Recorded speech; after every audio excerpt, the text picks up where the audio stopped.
Cijela Hrvatska danas je stala, no neki su morali raditi. Stipe i tebi je danas itekako radno. Pa tako je, pa se vidimo čak i na kraju dnevnika još. Vidimo se. Ipak mnogima je danas bio neradni dan, utakmica se gledala u uredima, školama, u kafićima. Evo kako je to izgledalo. Prometnice, ulice, šalteri, škole. U 15 sati kada je zaigrala Hrvatska, radni dan izgledao je kao vikend, u pošti bez reda.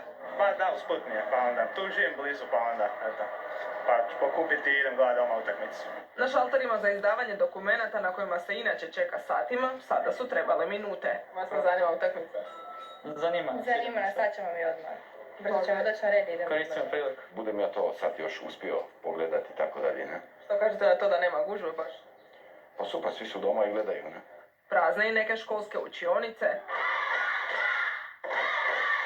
jer su se u drugima svi skupili ispred televizora. Bilo i nerviranja, ali optimizam nisu gubili. Dobre su i vićemo, malo je glasno, ali svi navimo za Hrvatsku i super je. Vi navijate? Da, pa jako smo glasni, da. Kako ste na utakmicu? Super, samo treba malo više ići naprijed i super je sve. U ovoj zagrebačkoj školi odlučili su gledati utakmicu jer se na kraju školske godine to mogu dopustiti. Ocjene su više manje zaključene, pa smo iskoristili priliku i pogledali utakmicu. Osim u školi gledala se utakmica i na poslu, pa tako i osječki vatrogasci naravno u stanju pripravnosti. U slučaju intervencije smo u kolima i ne ostavljamo ništa i prepuštamo slučaju. I ovaj popodnevni odmor koji inače imamo od 13 do 15 sati smo pomirili od 15 do 17 druge reprezentacije i sve smo počinili njoj osim znači sigurnosti građana grada Osijeka. Pun je bio i zagrebački trg, neki su zbog toga otišli ranije s posla. Ko će biti na poslu kad je utakmica? Kako se dobili dozvolu? Ne pitaj.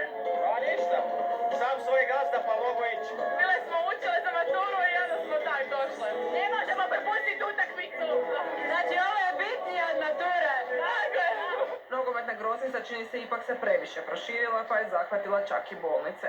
U Zadru su odlučili raditi po skraćenom vremenu. Nakon 14:30 rješavali su se samo hitni slučajevi. Pacijenti unatoč odluci puni razumijevanja. A sad ko sebi može priuštiti da ode prije, da ide za tako nešto, kapa doli. Mislim da nije ako je hitni slučaj.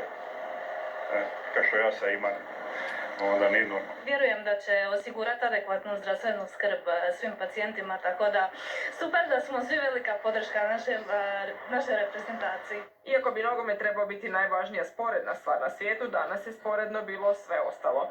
Šteta jedino što to i rezultat nije do kraja opravdao.